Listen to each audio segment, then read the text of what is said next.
Assalamualaikum warahmatullahi wabarakatuh.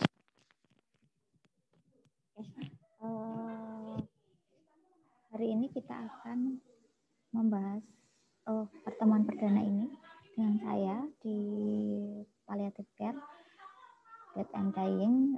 Saya akan menyampaikan teknik menyampaikan berita buruk, teknik komunikasi menyampaikan berita buruk. Jadi sebenarnya kalau di penyakit terminal itu kan memang penyakit yang secara prognosis medis itu tidak memungkinkan atau bukan memungkinkan ya, biasanya sudah prognosanya buruk gitu ya. Jadi ya, keluarga untuk bisa menerima kondisi kesehatan dari keluarganya tersebut, apakah siap untuk mengalami kondisi terburuk ataupun masih perlu berproses untuk menata hati dan lain sebagainya. Nah, ini sebagai tenaga kesehatan, terutama perawat yang paling dekat dengan pasien, kita perlu mengetahui nih teknik menyampaikan komunikasi teknik komunikasi menyampaikan berita buruknya, ya.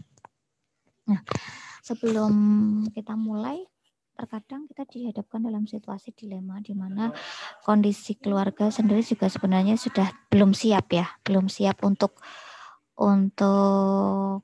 ditinggalkan ataupun untuk menerima kondisi terburuk dari keluarganya. Nah, hal ini memerlukan suatu kerjasama antara perawat dengan tenaga medis yang lain untuk bisa mengkondisikan keluarganya, mengkondisikan terutama pasiennya juga untuk bisa menerima kondisi terberat itu, ya. Kita mulai ya. Apa sih sebenarnya yang dimaksud dengan berita buruk? Nah, berita buruk seringkali kita hadapi dalam permasalahan keperawatan dan permasalahan medis yang terkait dengan kondisi pasien, di mana suatu situasi tidak ada harapan lagi atau adanya ancaman terhadap kesejahteraan fisik dan mental seseorang. Nah, sesuatu yang menuntut perubahan gaya hidup yang sudah menjadi kebiasaan maupun sesuatu yang membuat seorang memiliki lebih sedikit pilihan dalam hidupnya, itu pun merupakan kondisi yang buruk. Jadi dia harus beralih dari kondisi kebiasaan, misalnya harus biasanya merokok, kemudian makanan-makanan yang tidak sehat dan lain sebagainya, kurang gerak dan lain sebagainya. Dia karena kondisi penyakitnya, dia dituntut untuk merubah gaya hidupnya tersebut. Nah, ini pun membutuhkan suatu kondisi yang tidak mudah gitu ya bagi keluarga maupun pasien. Apalagi dihadapkan pada situasi di mana sudah tidak ada harapan lagi secara medis tentunya ya. Ini membutuhkan kesiapan dari pasien sendiri maupun keluarganya. Nah, dalam definisi yang lain yang dimaksud dengan berita buruk itu adalah setiap informasi negatif tentang masa depan seseorang yang terkait dengan penyakitnya. Jadi misalnya, dia seorang mahasiswa yang multitalent sangat berprestasi, kehidupannya itu penuh dengan harapan dan mimpi misalnya. Kemudian dia divonis oleh tim medis, dokter terutama, bahwa dia mengalami suatu kondisi yang membuat hidupnya itu berubah, ya. Jadi dia pasti akan berpikir, pasien tersebut pasti akan berpikir bagaimana dengan masa depannya. Misalnya penyakit dengan HIV/AIDS, CA dan lain sebagainya, itu adalah suatu kondisi berita negatif ya. Memungkinkan dia untuk, sebenarnya ada dua sisi mata uang yang bisa diambil dalam hal ini. Seorang yang sudah tahu bahwa hidupnya ini sudah tidak lama lagi atau harapan hidupnya itu tidak bagus, maka dia bisa membuat sisa umurnya ini menjadi lebih berkualitas. Itu salah satunya. Bisa lebih fokus mengejar mimpinya, di mana dia hanya punya waktu sedikit, ataupun dia lebih ke arah spiritualnya untuk bisa mempersiapkan kondisi berpulang itu dalam kondisi yang lebih baik. dalam kondisi spiritual. Nah ini, atau justru malah membuat pasien itu sisi satunya lagi adalah hopeless atau tidak ada keinginan untuk hilang harapan, keinginan untuk hidup ataupun hilang harapan. Nah ini adalah dua kondisi yang tidak mudah. Nah, beberapa pasien terminal yang dia memiliki kondisi yang buruk tadi, ada yang justru membuat hidupnya semakin tidak berkualitas, malah tapi ada juga saya punya contoh gitu ya, malah dia semakin fokus mengejar hidupnya, kebutuhan hidupnya. Nah ini adalah suatu kondisi yang bertolak belakang. Tapi patut dicontoh bahwa orang yang memiliki sisa hidup yang sudah ditentukan secara prognosa ya, tinggal sedikit lagi, itu setidaknya punya kesempatan untuk lebih fokus tadi. Nah, berita buruk ini seringkali diasosiasikan dengan penyakit-penyakit terminal yang sudah tidak mungkin lagi disembuhkan, seperti CA tadi. Jadi akhlak yang baik adalah surga dalam kalbu, itu maksudnya ya ini kondisi untuk merubah spiritualitasnya, bahwa dia harus berpulang dalam kondisi yang diterima dan keluarga menerima, dengan kondisi yang mengejar akhirat saja. Itu adalah suatu yang penting untuk disiapkan, ataupun dia ingin membuat sisa hidupnya itu lebih berkualitas lagi secara dunia ya. Nah, beberapa situasi yang juga dikategorikan sebagai berita buruk, ini salah satunya adalah diagnosis penyakit kronis, misalnya diabetes mellitus.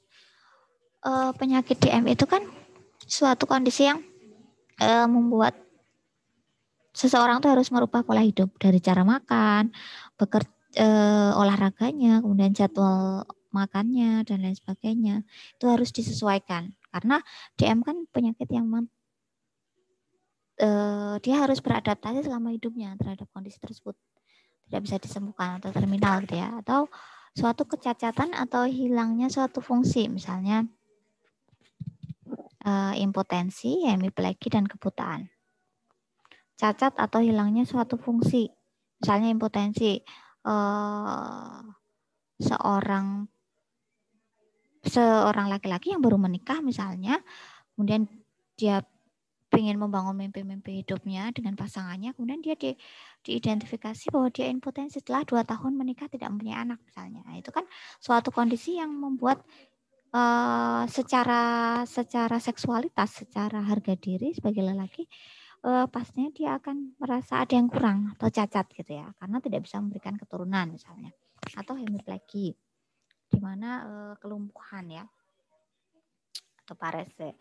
Dia tidak bisa, seorang atlet renang ataupun latih sepak bola, lari dan lain atletik ya, divonis karena mengalami cacat sewaktu cedera sewaktu berolahraga, dia divonis mengalami kelumpuhan misalnya, tidak bisa beraktivitas lagi seperti dulu, padahal dia atlet. Saya pernah punya mahasiswa gitu ya, dia di atlet pencak silat gitu ya, kemudian dia mengalami cedera ketika bertanding dan otot tendon di Achillesnya itu putus gitu, sehingga dia tidak bisa lagi berlatih secara maksimal dan mengikuti kejuaraan sebagaimana biasanya. Itu kan sebuah kecacatan yang membuat hidupnya itu berkurang gitu ya. Atau seorang pelukis yang dia mengalami kebutaan gitu ya. Nah itu adalah suatu kekurangan yang dialami, padahal biasanya dia menggunakan indera penglihatannya itu untuk membedakan warna, merubah warna-warna tersebut dalam suatu kombinasi sinergi warna yang bagus, membuat lukisan yang lebih berwarna lagi gitu ya. Tiba-tiba mengalami kebutaan. Nah itu kan berarti ada suatu hal yang kurang, hilang dari hidupnya. Nah ini kondisi seperti itu yang merubah psikologis seseorang misalnya. Adanya kebutuhan perawatan atau pengobatan yang memberatkan atau menyakitkan atau mahal. Misalnya dia divonis penyakit CA tadi. Walaupun CA itu tercover oleh BPJS ya, tapi kan tidak semuanya ya. Dia harus merubah pola hidupnya. Belum lagi perawatan yang mahal, pemeriksaan yang cukup mahal dan intensif, harus ke luar kota. harus sering izin dari kantornya, harus merubah pola makannya, tidak boleh menggunakan vitsin, makanannya tersebut harus tidak mengandung pengawet, pestisida dan lain sebagainya. Itu kan memberatkan hidupnya ya, mahal juga gitu ya. Gaya hidupnya itu menuntut dia untuk merubah hidupnya menjadi lebih mahal gitu. Nah, ini pun merupakan situasi yang dikategorikan sebagai berita buruk. Nah, dalam gaya penyampaian di Indonesia, di dunia medis, dulu kita menggunakan gaya paternalistik atau gaya lama yang digunakan tuh gaya paternalistik. Nah, di mana one way gitu ya, tanpa memperhatikan paternal itu kan dari satu pria ya, jadi bapak, ayah gitu ya. Jadi cara menyampaikannya itu satu arah gitu ya. Nah, ini sudah tidak relevan lagi kalau digunakan sekarang gitu ya. Itu mengingat dari nasihat dari Hippocrates dalam mengabarkan sebuah berita, sembunyikanlah beberapa hal dari pasien saat Anda menjumpainya. Jadi makanya di etika sendiri kan ada teknik avoiding the harm ya, atau mengurangi sesuatu yang membahayakan pasien gitu ya. Berikan saja perintah-perintah seperlunya dengan tetap tenang dan ramah, tanpa memberikan informasi yang sekiranya bisa membuat pasien itu lebih shock atau lebih depresi. Nah, kalau nanti kena psikologisnya biasanya akan mempengaruhi fisiknya. Jangan ungkapkan kondisi pasien sekarang atau masa yang akan datang. Jadi ya bagus untuk keluarganya tapi tidak bagus untuk pasien. Jadi kalau keluarganya kan menyiapkan kondisi kedepannya itu penting supaya keluarga bisa mensupport dengan lebih baik atau bisa beradaptasi dengan merawat anggota keluarga yang seperti itu. Tetapi bagi pasien itu bisa membuat kondisi psikologisnya itu menjadi labil gitu ya. Sebab bagi pasien kondisi mereka akan semakin bertambah buruk bila mereka mengetahui kondisi tidak baik yang akan menimpa mereka.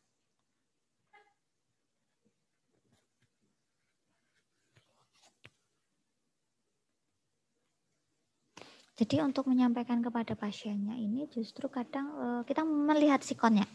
Pasien itu dalam kondisi yang seperti apa. Kan ada ya fase penerimaan itu ya, dalam kekecewaan itu kan ada tentang kecemasan dan penerimaan itu kan ada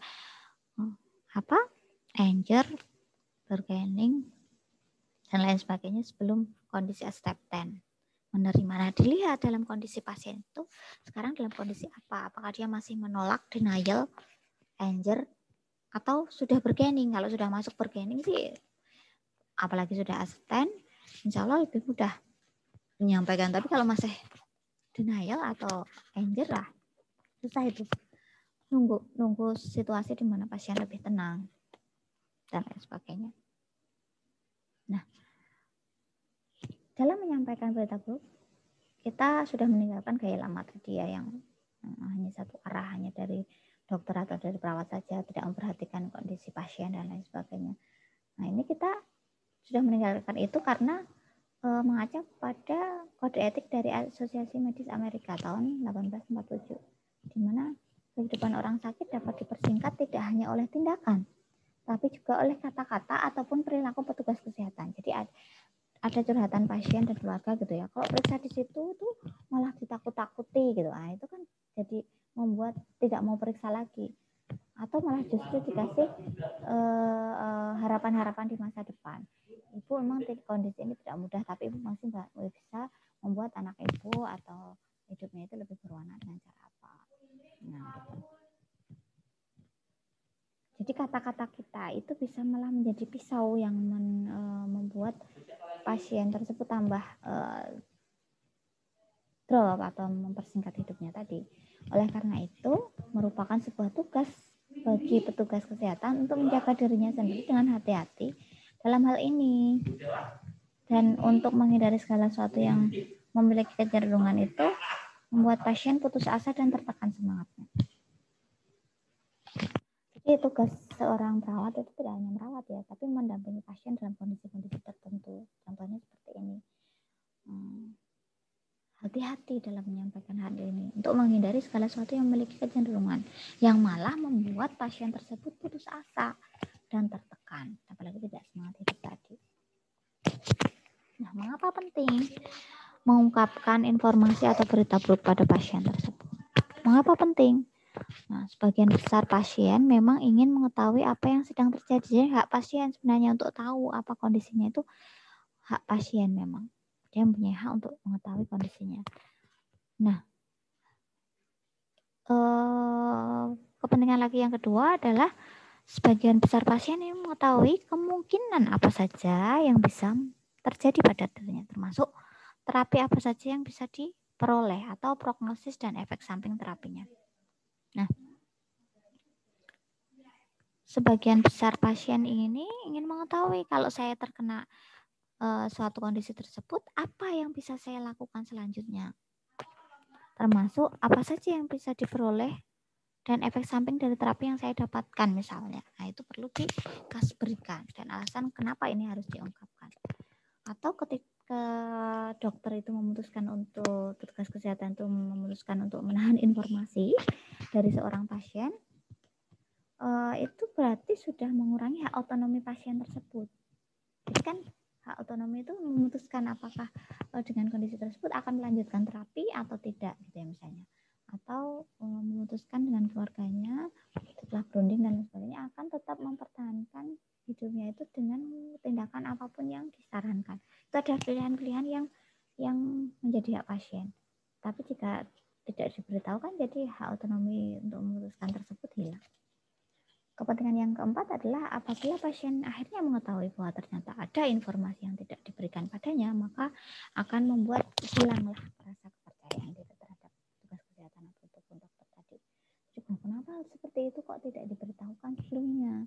Kan dia bisa ancang-ancang, bisa lebih bersiap misalnya. Atau menyembunyikan informasi tentang kondisi pasien ini kemungkinan dan serta kemungkinan yang dialami dapat menyebabkan seorang pasien tersebut menjadi semakin jauh dari perawatan. Nah, kesulitan apa yang biasanya membuat menjadi hambatan dalam menyampaikan berita buruk? Nah, ada beberapa kondisi yang membuat cara penyampaiannya ini menjadi tidak pas. Yang pertama adalah bagaimana cara yang tepat untuk bisa jujur pada pasien tanpa mengurangi harapan mereka. Bagaimana caranya yang tepat untuk bisa jujur tapi tidak mengurangi harapan mereka. Jadi memberi kabar bahwa prognosisnya itu sudah buruk, tetapi dia mempunyai harapan untuk bisa quality of life-nya itu bisa lebih baik lagi. Kemudian bagaimana cara menghadapi dan menangani emosi pasien saat mereka mendengar berita tersebut. Bisa saja kan marah ataupun menangis, depresi gitu ya, cemas atau efek dari keluarganya gitu ya. Jadi tidak responsif lagi gitu ya, hopeless gitu. Ini harus disiapkan oleh petugas kesehatan kalau di dalam situasi seperti itu. Atau kapankah waktu yang tepat untuk menyampaikan berita buruk pada pasien seperti tadi yang saya sampaikan di awal. Mencari waktu yang tepat di saat pasien itu sudah mulai bergaining atau stagnan. Atau bagaimana memilih metode komunikasi yang tepat. Sementara kita belum tahu nih latar belakang dan kepribadiannya itu seperti apa. Apakah dia itu introvert, extrovert, atau dia itu latar belakang pendidikan agamanya bagus atau kurang dan lain sebagainya. Atau latar belakang pendidikannya, jadi kalau latar belakang pendidikannya tinggi, otomatis keingintahuannya akan besar. Sehingga setelah diberikan informasi tersebut, mungkin dia mencari informasi yang lebih banyak terkait dengan penyakitnya, sehingga mencari alternatif pilihan yang lain untuk bisa tetap survive tadi. Nah, ada protokol 6 langkah untuk menyampaikan berita buruk. Yang pertama adalah persiapan. Jadi kita harus menyiapkan. Yang pertama, pilih ruangan yang menjamin privasi. Jangan di depan umum, jangan di tempat kelas 3 gitu ya. Misalnya dia di ruang perawatan kelas 3, ya panggil ke ruangan perawat khusus, baik itu keluarganya atau pasiennya. Pilih ruangan yang menjamin privasi. Usahakan baik petugas maupun pasien bisa duduk dalam posisi yang nyaman. Tanyakan pada pasien apakah dia menghendaki ada orang lain yang menemaninya. Boleh suami, anak, atau keluarga lainnya. Biarlah pasien sendiri yang memutuskan. Nah, mulailah dengan memberikan pertanyaan, bagaimana perasaan Anda sekarang? Bagaimana kabar ibu saat ini? Tidurnya nyenyakkah? Makannya cukupkah? Nah, pertanyaan ini dimulai untuk untuk melibatkan pasien dan menunjukkan pada pasien bahwa percakapan selanjutnya adalah percakapan dua arah. Jadi tadi kita sudah meninggalkan percakapan satu arah tadi. Pasien tidak hanya mendengarkan ketika petugas kesehatan atau dokter bicara saja.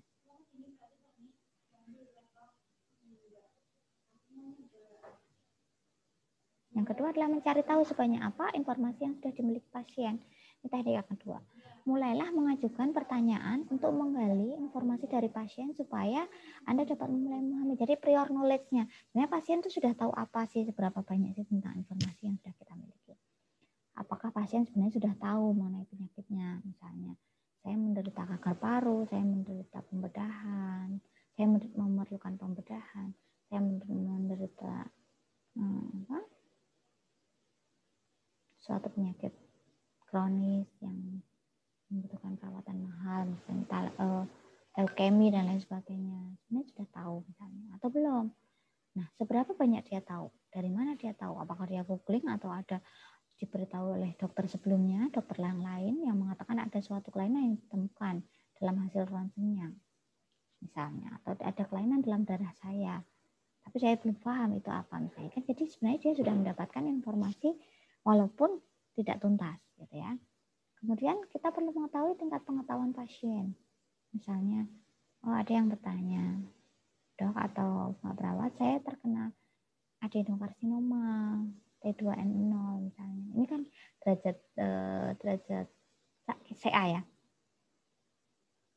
Nah, kemudian dia ingin bertanya misalnya, apa yang bisa saya lakukan selanjutnya? Nah, kita perlu tahu juga situasi emosional pasien. Misalnya dia menyampaikan, saya takut jangan-jangan saya terkena kanker dok, atau Mbak perawat sampai-sampai sebetulnya saya jadi susah tidur misalnya. Ini kan berarti situasi emosionalnya itu belum bisa menerima. Dia masih kondisi yang shock, denial, kaget gitu ya. Nah, ini perlu digali. Yang ketiga, mencari tahu seberapa banyakkah informasi yang ingin diketahui. Kalau tadi menciptakan suasana yang aman, privasinya, kemudian menggali seberapa banyak pasien tersebut sudah tahu. Yang ketiga, mencari tahu informasi yang dia inginkan. Penting untuk menanyakan pada pasien seberapa detail informasi yang ingin didengarnya. Apakah sangat detail atau hanya gambaran besarnya saja? Oh, ini harus dioperasi. Kan sudah ada yang cukup seperti itu, shock dah. Tapi ada yang pengen tahu berapa biayanya, kalau operasi itu menjamin saya sembuh atau tidak, apa efek dari operasi tersebut, kemudian nanti saya akan seperti apa menjalani hidup, kemudian obat-obatan apa yang mungkin bisa saya direkomendasikan untuk dia dan lain sebagainya. Itu kan informasi yang ingin diketahui oleh pasien.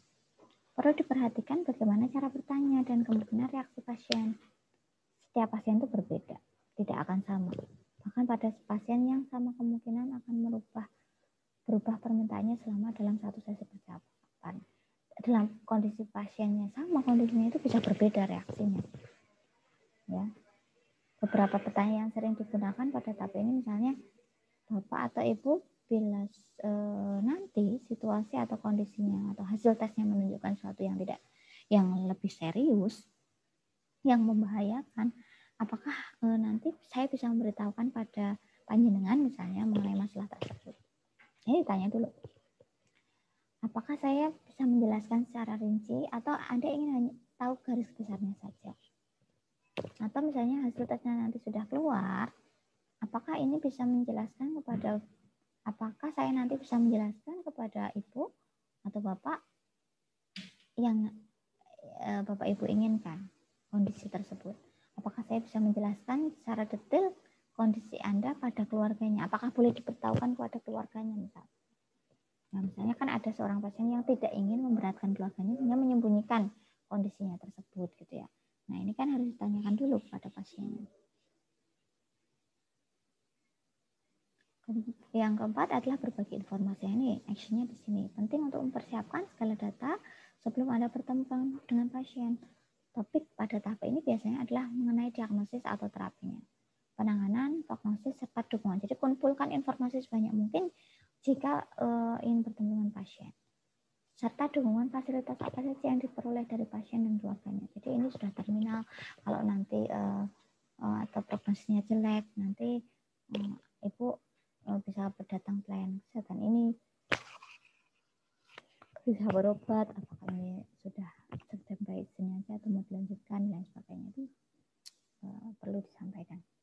Memberikan informasi dalam potongan kecil dan pastikan untuk berhenti menjelaskan, beri jeda di antara potongan tersebut untuk memastikan bahwa pasien paham dengan yang kita jelaskan. Jadi sedikit-sedikit, paham Bu, bisa saya lanjutkan, adakah yang ingin ditanyakan, misalnya seperti itu. Ingatlah untuk menerjemahkan istilah medis yang kiranya dia tidak tahu dengan menggunakan bahasa yang mudah dimengerti sesuai dengan status pendidikan dan pengalamannya. Jangan mencoba untuk mengajar patofisiologi di depan pasien, tapi jelaskan secara lebih sederhana sesuai dengan konteksnya, tetapi tidak menyinggung perasaannya. Yang kelima adalah protokol yang kelima adalah menanggapi perasaan pasien. Jika kita tidak memberikan tanggapan terhadap emosi yang muncul pada pasien saat itu, kita sama saja seperti meninggalkan urusan sebelum urusan tersebut selesai. Jadi kayak setengah hanya menyampaikan tapi tidak memperhatikan kondisi kejiwaan pasien tersebut. Udah, yang penting saya sudah menyampaikan. Nah, kan bagus seperti itu.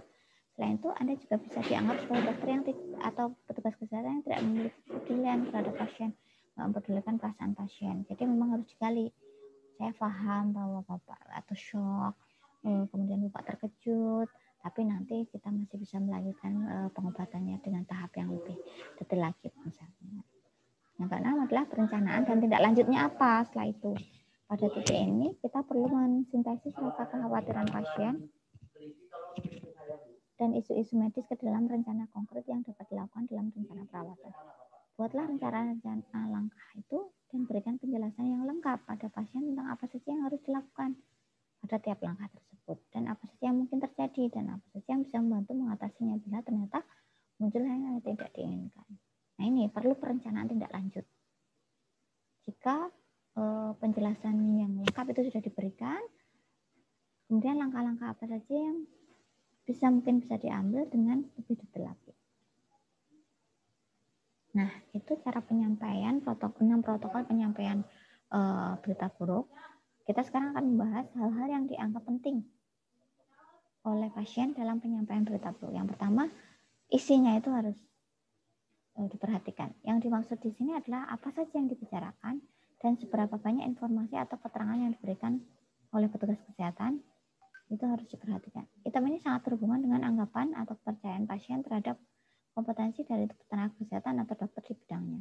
Juga tentang pengetahuan dari petugas kesehatan mengenai perkembangan terbaru penyakit mereka.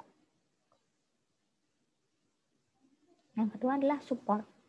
Yang dimaksud di sini adalah aspek suportif dalam komunikasi yang diberikan. Jadi apakah dalam penyampaian berita buruk ini petugas kesehatan bersikap baik, memberikan support atau dukungan. Termasuk pula di sini adalah harus bersedia mengkomunikasikan hal yang menyangkut diagnosisnya, prognosis, treatment, dan lain sebagainya kepada keluarga atau orang lain, dan juga menyediakan berbagai informasi yang diketahui pasien. Diketahui di sini bahwa kalau Anda menghadapi pasien wanita, itu pasti akan lebih banyak mementingkan hal tersebut di atas. Dia membutuhkan support dari petugas kesehatan, dia membutuhkan komunikasi yang detail tentang diagnosis, prognosis, dan treatmentnya. Nah, aspek penting dalam memberikan support adalah mendengarkan. Diawali dengan teknik mendengar yang baik, mendengar tanpa memberikan interupsi, mendengar dengan menganggukkan kepala, mendengar dengan sikap terbuka, ini penting. Serta memberikan jawaban atas pernyataan yang diajukan oleh pasien. Yang ketiga adalah fasilitasi. Yang dimaksud di sini adalah kapan dan di mana informasi diberikan.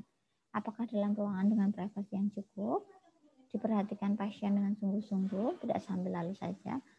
Apakah petugas kesehatan tersebut menunggu sampai seluruh hasil pemeriksaan diperoleh, atau sehingga cukup data untuk menyimpulkan suatu situasi pasien saat itu sebelum disampaikan kondisi terburuknya. Nah, diketahui pasien dengan tingkat pendidikan yang lebih tinggi atau pasien yang lebih muda pasti akan lebih mementingkan hal ini. Nah, yang selanjutnya adalah cara menyampaikan. Dalam berkomunikasi dengan pasien, petugas kesehatan harus memberikan informasi yang singkat, jelas, dan jujur, sehingga dapat dimengerti oleh pasien.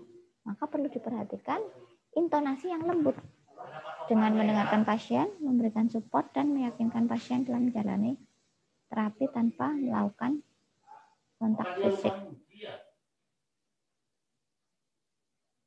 Hal lain yang harus diperhatikan dalam menyampaikan berita buruk adalah ada banyak faktor yang mempengaruhi cara penerimaan pasien terhadap berita buruk. Hal pertama adalah jenis kelamin, tingkat pendidikan, usia, kematangan pribadi, jenis kepribadian, faktor sosial budaya, dan cara pandang.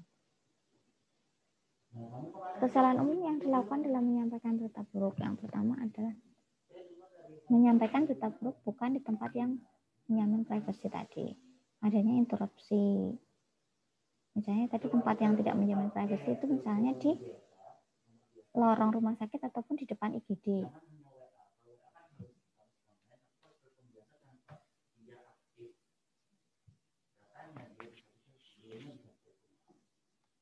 Kemudian memberikan penjelasan terpotong atau terganggu karena satu dan lain hal. Misalnya menerima atau menjawab telepon, HP-nya berbunyi, ada perawat yang minta tanda tangan, ada yang ngajak ngobrol, ada yang minta informasi yang lain. Nah, kan berarti ada interupsi yang membuat penyampaian informasi ini jadi tidak privasi lagi. Penyampaian kabar buruk melalui telepon, hindari hal ini karena tidak tahu bagaimana situasi kondisi pasien saat ini saat menerima kabar buruk tersebut. Maka ini harus dipertimbangkan, jangan melalui telepon, makanya dipanggil. Perawat atau dokter hanya terlalu banyak bicara. Ini biasanya karena dia tidak nyaman atau nervous. Efek iatrogenik yaitu berita buruk yang disampaikan memberikan kondisi pasien baik secara fisik maupun psikologis atau bahkan menimbulkan gangguan baru secara fisik atau fisiologis. Misalnya pasien pria mendapat ide buruk tentang mengidap diabetes mellitus. Efek dari diabetes mellitus kan sebenarnya impotensi ya. Penjelasan tentang akibat diabetes ini yang salah satunya adalah impotensi, ini bisa menyebabkan pasien menjadi cemas sehingga malah justru benar menjadi impotensi, tapi secara psikogenik karena kecemasannya tadi. Nah, itulah hal-hal yang bisa saya sampaikan dalam penyampaian berita buruk. Jadi intinya adalah tadi ruangan privasi, penyampaian dengan halus, mengkaji pengetahuan pasien sebelumnya, memberikan informasi sebanyak apa yang dia ingin tahu, memberikan alternatif harapan di masa yang akan datang, dan memberikan secara detail dengan memperhatikan kondisi pasien. Nah, seperti itu, tetap harus bersabar dengan kondisi apapun. Kita harus tetap bersabar dan sadar bahwa Allah pun bersabar dengan sikap kita. Seperti itu. Terima kasih atas perhatiannya. Next time kita belajar ilmu yang lain lagi. Terima kasih atas perhatiannya. Semoga kita bisa lebih berkomunikasi dengan lebih asertif lagi. Kira-kira kalau ada yang ingin ditanyakan atau ada yang ingin disampaikan, silahkan bisa disampaikan lewat chat atau forum yang ada di Skalsa.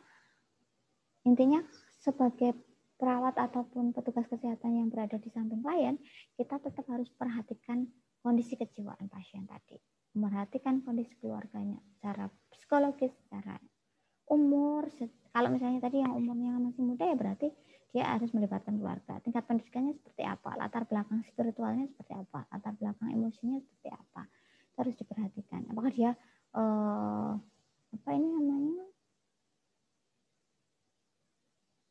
penanggung jawab utama dalam keluarganya atau bukan, misalnya seperti ini. Itu juga harus diperhatikan. Terima kasih atas perhatiannya. Kita akhiri pertemuan hari ini. Mohon maaf kalau banyak kesalahan. Dari saya mohon maaf. Wassalamualaikum warahmatullahi wabarakatuh.